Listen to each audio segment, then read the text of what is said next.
श्रीनगर में लोकसभा इलेक्शंस हो रहे हैं और तमाम खबरें हमने आप तक पहुंचाई। किस तरह कश्मीर की बदलती हुई तस्वीर आप तक पहुंची, लोग किस तरह निकले पोलिंग बूथ्स पे वोट डालने के लिए, और लोगों ने ये भी कहा कि हम अपने वोट का भरपूर इस्तेमाल करेंगे और अपना चुना हुआ नुमाइंदा पार्लियामेंट भेजेंगे। मेरे साथ बातचीत करने के लिए हैं बीजेपी के सुनील शर्मा जी, जो कश्मीर में पूरी तरह से बीजेपी की तरफ से ऑपरेशंस देखते हैं मेरे हिसाब से, और तमाम तरह सिचुएशन को एनालाइज करते हैं। आज खसूसी बातचीत करने के लिए मेरे साथ है। आपका बहुत बहुत स्वागत है। Thank you. बहुत टाइम से आप कश्मीर को एनालाइज कर रहे हैं, कश्मीर में हैं, कश्मीर की आबो हवा को आप आजमा रहे हैं, परख रहे हैं।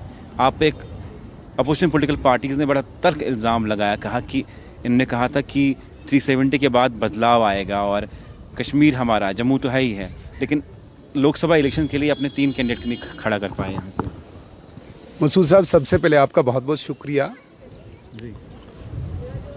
जो विपक्ष ये इल्ज़ाम लगा रहा था कि कश्मीर में बदलाव नहीं आया, मुझे लगता है कि आज उनको आंखें खुल गई होंगी।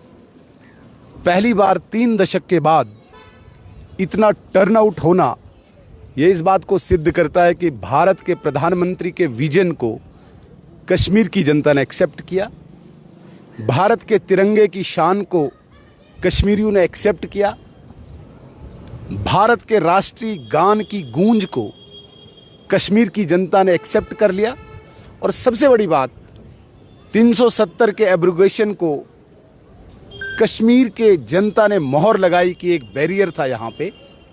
हमने कहा था कि 370 हटेगा तो यहाँ पे पोल परसेंटेज बढ़ेगी। ये बहुत बड़ा बदलाव है। सवाल अभी हमारे कैंडिडेट उठाने का, प्रत्याशी उठाने का नहीं है, सवाल है एक पिच बनाने का, एक टर्फ बनाने का। इस टर्फ पे अब कोई भी खेल सकता है। भारतीय जनता पार्टी अब जब चाहे जीत जाएगी, अभी हमें कोई दिक्कत नहीं है। हमारे लिए सबसे बड़ी चुनौती जो थी वो यहाँ पे शांतिमय एक वातावरण देना, कंडूसिव एनवायरनमेंट देना, जिस एनवायरनमेंट में डाउनटाउन जैसे क्षेत्र में, मैं अभी तक वहीं पे था, आम इंसान बिल्कुल चेहरा खोल के, कोई चेहरा छुपा के भी नहीं, चेहरा खोल के भारत के लोकतंत्र को मोहर लगाए और 370 की एब्रोगेशन को स्टैंप लगाए। आज ये सिद्ध हो गया कि 370 का हटना कश्मीर की जनता का एक बहुत बड़ा एक्सेप्टेंस आज दिखा। पोल परसेंटेज जिस श्रीनगर पार्लियामेंट्री कॉन्स्टिट्यूंसी में पिछली बार 14.12 रही, आज केवल 3 बजे तक 30% क्रॉस कर गया है। ये बहुत बड़ी जीत है, बहुत बड़ी सक्सेस है। हम जिस ग्राउंड की बात कर रहे थे, यहाँ पे विपक्ष ने एक एनवायरनमेंट क्रिएट किया था, अलगाववादियों को संरक्षण देके, आतंकवादियों को संरक्षण देके, पत्थरबाजों को संरक्षण देके एक एनवायरनमेंट तैयार किया था, जिसमें केवल 1000-2000 वोट लेके प्रतिनिधि बनते थे। फारूक अब्दुल्ला साहब 2% वोट लेके एमपी बनते थे। आज इनको नानी याद आएगी। पोल परसेंटेज बढ़ेगी, उतने लोगों के पास जाना पड़ेगा, अन्यथा ये केवल 2 सेपरेटिस्ट लोगों के पास जाते थे। आज देखने को मिला है जहाँ पे बहुत बड़े बड़े फतवा जारी करने वाले लोग कि वोट में नहीं जाइए, बाइकाट कीजिए, आज वो खुद लाइन में खड़े थे। आज तो कहने में ये भी आया कि भाई जमात जो बैंड ऑर्गेनाइजेशन है, उसके बड़े बड़े अधिकारी भी आज लाइन में खड़े थे। आज उनको भारत के लोकतंत्र को स्वीकार करना पड़ा। यह बहुत बड़ी जीत है और विपक्ष की बहुत बड़ी हार है। आने वाले दिनों में हम कैंडिडेट भी उठाएंगे और जीतेंगे भी। हमने एक एनवायरनमेंट तैयार किया है यहाँ पे, एक छोटा सा छोटा वर्कर, एक छोटा सा छोटा इंसान जो आज के बाद कहेगा कि मुफ्ती और अब्दुल्ला खानदान के अलावा भी यहाँ पे आम व्यक्ति यहाँ पे रिप्रेजेंटेटिव बन सकता है।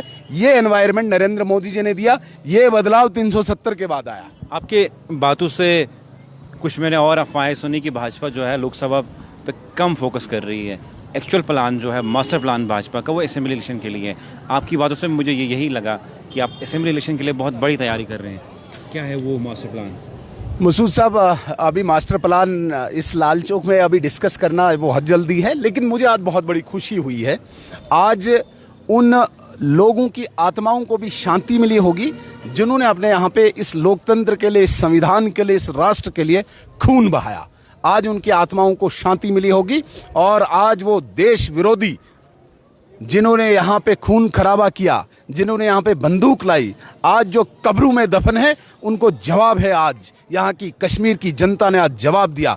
जिस त्राल में आतंकवादियों की गोलियों की गड़गड़ाहट से चुनाव का दिन बिल्कुल कर्फ्यू जैसा माहौल होता था, आज उस त्राल में हमारी माताएं बहनें हमारे बुजुर्ग खुले आम वहाँ पे वोटिंग कर रहे हैं। और आने वाले दिनों में चाहे सोपोर है, चाहे बांडीपुरा का सुंबल हाजिन है, चाहे आप लोलाब मच्छिल लीजिए, वहाँ पे भी देखिए मेजॉरिटी लोग वहाँ पे वोट देने निकलेंगे। ये मसूद साहब आप इस बात को बिल्कुल मोहर लगाइए कि नरेंद्र मोदी जी ने जो 370 को यहाँ पे हटाया, इतना कंडूसिव एनवायरनमेंट दिया, एक आम व्यक्ति को, एक आम नौजवान को आज कम से कम ये अपेक्षा अपने मन में आ रही है कि मैं भी कल यहाँ पे एमएलए बन सकता हूँ, मैं भी यहाँ पे एमपी बन सकता हूँ। जहाँ तक बात आती है असेंबली इलेक्शन की, हमें पूरा यकीन है कि असेंबली इलेक्शन सितंबर में होगा और मैं बड़े दावे के साथ कहता हूं, पहले भी आपके साथ कहा है कि हम सरकार बनाएंगे, लेकिन उसका क्या मास्टर प्लान है, कश्मीर में क्या होगा। एमपी, 2 एमपी हमारे सरकार को कोई बड़ी बात नहीं है, कोई ऊपर नीचे हो सकता है हमारी केंद्र की सरकार को। हमें यहाँ पे बड़ी बात थी कि यहाँ पे टर्नआउट बने और उस टर्नआउट का उपयोग, उसका लाभ, उसका फायदा असेंबली में हो, भारतीय जनता पार्टी सरकार बनाए। अब मुझे बताइए, महबूब मुफ्ती ने एक प्रेस कॉन्फ्रेंस दी, उन्होंने कहा कि मैसिव रिगिंग हो रही है, कोशिश की जा रही है, साजिशें की जा रही हैं, हमारे वर्कर्स को डिटेन किया जा रहा है, उसको किस तरह देखते हैं? देखिए, मैं आपको कल भी मैंने स्पष्ट किया है, यहाँ की महबूबा मुफ्ती की पार्टी हो, यहाँ पे उमर अब्दुल्ला साहब की पार्टी हो या अन्य छिटपुट पार्टियाँ हो, ये यहाँ पे प्रतिनिधित्व, रिप्रेजेंटेशन करते हैं केवल 2 या 5 हज़ार लोगों की। वो 2-5 हज़ार लोग कौन हैं? कुछ हुर्रियत में हैं, कुछ अलगाववादी हैं, कुछ आतंकवादी हैं, कुछ ड्रग पेडलर हैं, कुछ पत्थरबाज हैं। इन लोगों के सरगनाओं की ये प्रतिनिधित्व करते हैं।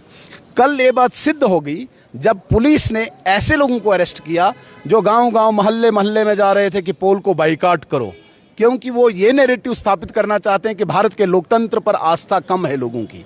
जब पुलिस ने उस बाइकाट के काल को रोकने के लिए ऐसे तत्वों को अरेस्ट किया, महबूबा मुफ्ती का दर्द छलका, उमर अब्दुल्ला के कैंडिडेट का, राहुल्ला का दर्द छलका, दूसरी पार्टियां, अपनी पार्टी या दूसरी पीसी का दर्द छलका। उनको लगा कि भाई हमारे लोगों को गिरफ्तार किया जा रहा है।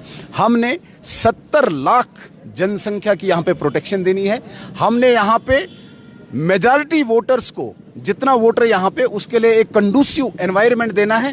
उसके लिए अगर 100 लोग हैं, 70 लोग हैं, उन्हें बंद करना पड़े, मुझे लगता है कि सख्ती से बंद करना चाहिए, क्योंकि ये लोग जो हैं ये अलगाववादियों की रिप्रेजेंटेशन करते हैं। चाहे महबूबा मुफ्ती हैं, चाहे उमर अब्दुल्ला साहब हैं, चाहे अपनी पार्टी है, चाहे पीसी, ये सब इस प्रकार के लोगों का संरक्षण करना चाहते हैं।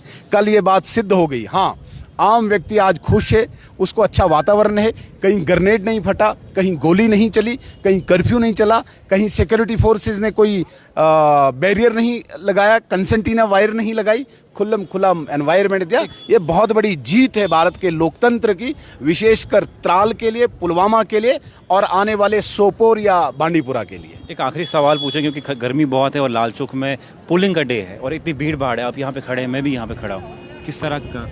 देखिए, लाल चौक का नज़ारा 1992 के उस मुरली मनोहर जोशी के संकल्प को आज यहाँ पे मुझे लगता है कि सिद्ध कर रहा है। जब उन्होंने एकता यात्रा लाल चौक के लिए रवाना की थी, केवल यहाँ पे हमने तिरंगा चढ़ाना था, उसके लिए यहाँ के हालात, यहाँ की सरकार और केंद्र की सरकार जो कांग्रेस की सरकार थी, उनने रोका था और बाय एयर कुछ लोगों को बहुत बड़ी प्रोटेक्शन में तिरंगा चढ़ाने के लिए इजाज़त दी थी। आज मुझे बड़ा गर्व हो रहा है, आज मुझे बड़ा फ़ख्र हो रहा है कि जगह जगह के लोग, ये देखिए, चाहे हिंदू है, मुस्लिम है, तमिलनाडु का है, केरल का है, मध्य प्रदेश का है, कर्नाटका का है, इस लाल चौक जैसे स्थान पे, इस ऐतिहासिक स्थान पे सेल्फी ले रहे हैं और वो तिरंगा लहरा रहा है। जिस तिरंगे को लहराने के लिए यहाँ पे कितने ही नौजवानों ने शहादत दी। तो ये प्रतीक है, ये इस वक्त दर्शाता है कि यहाँ के हालात धीरे धीरे सामान्य हो रहे हैं। इसमें बहुत बड़ी कंट्रीब्यूशन भारत सरकार, भारत के प्रधानमंत्री नरेंद्र मोदी जी की है और विशेष जो मैं मुबारकबाद देना चाहूँगा आदरणीय गृह मंत्री अमित शाह जी को है, जिनके कारण इस प्रकार का एनवायरनमेंट यहाँ पे मिला है। चलिए, बहुत बहुत शुक्रिया। मेरे साथ हैं सुनील शर्मा जी, जो कश्मीर के इंचार्ज हैं और कश्मीर की सियासत को बड़े टाइम से आजमा रहे हैं, परख रहे हैं और जो ग्राउंड है उसको बना रहे हैं। उन्होंने कहा कि ये 2 या 3 सीटें हमारे लिए मैटर नहीं करती हैं, लेकिन अभी आने वाला, जिस तरह से तमाम अपोजिशन पॉलिटिकल पार्टीज़ कहते हैं कि सेमीफाइनल है ये और फाइनल आने वाला है, बीजेपी अभी फाइनल की तैयारी कर रही है। इनका क्या कुछ कहना था और क्या सोच जा रहे हैं, आप किस तरह देखते हैं, इनको कमेंट सेक्शन में ज़रूर लिखिएगा।